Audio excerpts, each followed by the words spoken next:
Era uma noite quente na Flórida, em 19 de fevereiro de 1973. Dois amigos passaram parte do dia jogando golfe e conversando sobre seus interesses mútuos. Um comportamento nada incomum, mas esses não eram amigos comuns. Eles eram o presidente norte-americano Richard Nixon e o famoso ator e comediante Jack Gleason. Durante a conversa, que em dado momento girou em torno dos UFOs, um assunto que fascinava Gleason, Nixon o convidou para dar um passeio de carro e acabou revelando para o comediante algo que comprovava que seres alienígenas estão entre nós.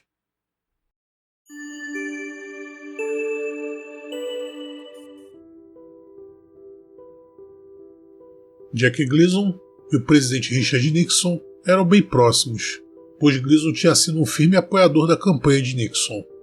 Mas nenhuma conversa poderia preparar Gleason para aquela noite, quando o presidente Nixon apareceu de repente à meia-noite na porta da frente da sua casa em Key Biscayne, em Miami. O presidente havia se afastado dos agentes do serviço secreto e estava sozinho. Nixon, então, acompanhado de Gleason, dirigiu durante a madrugada até chegar na base aérea de Homestead. Depois de entrar na base, Nixon dirigiu até um prédio fortemente vigiado no extremo oposto do complexo. Eles entraram na instalação e o que aconteceu em seguida foi muito chocante. Explica Gleason. Havia vários laboratórios pelos quais passamos antes de entrarmos em uma seção onde Nixon apontou que ele disse serem os destroços de um disco voador, guardados em várias caixas grandes. Em seguida, entramos em uma câmara interna e havia 6 ou 8 do que pareciam ser freezers de Coca-Cola com tampas de vidro. Dentro deles estavam os restos mutilados do que eu imaginei serem crianças. Após um exame mais detalhado, Gleason notou que aqueles corpos não eram de seres humanos e que, na verdade, eles pareciam bastante avançados em idade. A revelação de que os Estados Unidos estavam secretamente guardando cadáveres de alienígenas mortos abalou Gleason profundamente, e ele não conseguiu comer ou dormir por semanas. Depois de ser confrontado por sua esposa, Beverly, Gleason contou a ela a verdade sobre aquela noite e a fez jurar segredo. Mas Jack e Beverly já estavam em processo de separação. A gota d'água no relacionamento seria Beverly quebrando seu voto e revelando o encontro para a revista Esquire em 1974 como uma prévia para um livro, jamais publicado, que ela estava escrevendo sobre seu relacionamento com um zangado e beberrão Jack Gleason. Na entrevista conduzida pela revista Esquire, a agora ex-esposa de Jack Gleason, Beverly, revelou que Gleason havia lhe contado que seu amigo, o presidente, havia lhe mostrado corpos de alienígenas.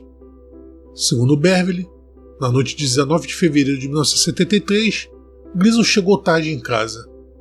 Preocupada, ela perguntou onde ele estava.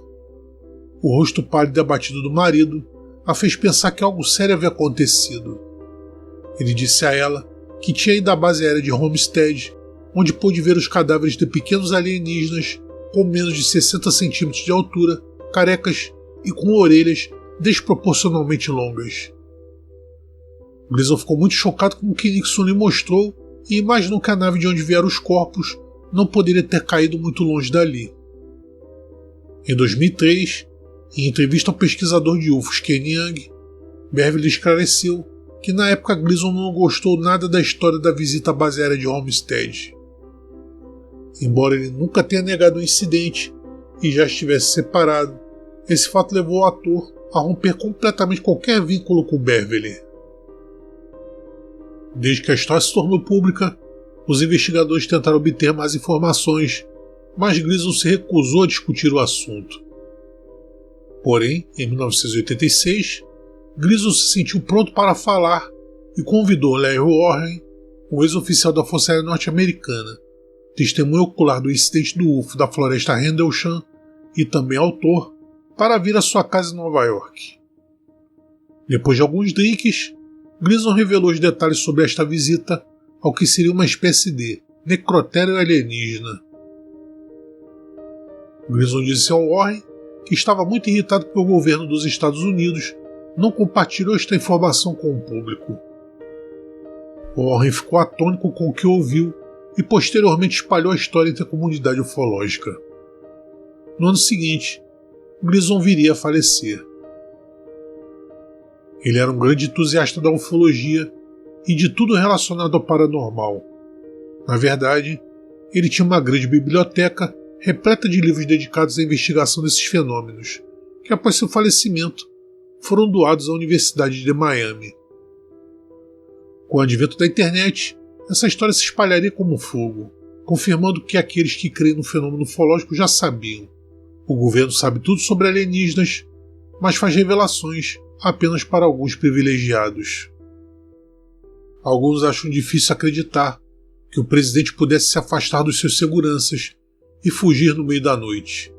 Porém, no livro Confissões de um Ex-Agente do Serviço Secreto, escrito por Bart Venker, um ex-agente secreto, o autor afirma não apenas que o presidente pode desaparecer, como ele o fez. Venker escreve que no mesmo ano em que Gleason teve a experiência, em 1973, Nixon tentou em diversas ocasiões escapar da proteção invasiva do serviço secreto. Voltando à entrevista que Beverly McKittrick, a ex-esposa de Jack Gleason, deu à revista Esquire, ela parece não existir. Uma busca nos arquivos da Esquire e na internet em geral não resultou em nada. O que, no entanto, foi encontrado é um artigo supostamente escrito pela própria Beverly no tabloide National Enquirer, datado de 16 de agosto de 1983. Deve-se destacar que tanto a revista Esquire como o tabloide National Enquirer são famosos por distorcerem algumas histórias. Resumidamente, o artigo faz Gleason parecer um lunático, condizente com uma esposa rejeitada, escrevendo um relato sobre seu famoso ex-marido. Esse artigo foi divulgado por alguns outros tabloides, mas a maioria caiu na obscuridade. Outro elemento problemático desta narrativa é Larry Warren, uma figura controversa na comunidade ufológica, pois ele afirma ser uma testemunha ocular importante do incidente da floresta Rendlesham, conhecido como o maior acobertamento de UFOs da Grã-Bretanha. Mas sua versão dos eventos difere drasticamente de outras testemunhas. De acordo com o relato da reunião, cerca de 6 anos após Rendlesham, Gleason tomou conhecimento da conexão de Larry Warren com os UFOs e o convidou para sua casa em Nova York para um bate-papo. Depois que o Warren chegou lá, Gleason ficou suficientemente animado para presentear o Warren com uma versão meticulosamente detalhada da história, revelando detalhes que nem Beverly sabia. Warren estava convencido de que Gleason estava dizendo a verdade, e a história se espalhou a partir daí, juntando-se ao conto de Beverly McKittrick. O maior problema com a história de Warren, na verdade, não tem nada a ver com o próprio, já que o relato da sua aparente conversa com Gleason foi escrito por Timothy Green Beckley, outro ufólogo e investigador paranormal que escreveu livros sobre o segredo de Fátima, o programa espacial secreto e os experimentos de energia livre de Nikola Tesla. Praticamente todos os detalhes em praticamente todas as postagens da internet sobre a conversa entre Gleason e Warren vem de uma história que Beckley escreveu chamada Jack Gleason e os Pequenos Homens de Marte. Este suposto relato do encontro de Gleason com Warren foi incluído com outros encontros, abre aspas, verdadeiros, de celebridades com alienígenas no livro de Beckley de 1992, UFOs entre as Estrelas. Em nenhum lugar é encontrado Larry Warren realmente alegando que falou ou conheceu Jack Gleason, e não há nenhuma outra fonte confirmando nada do que Beckley escreveu.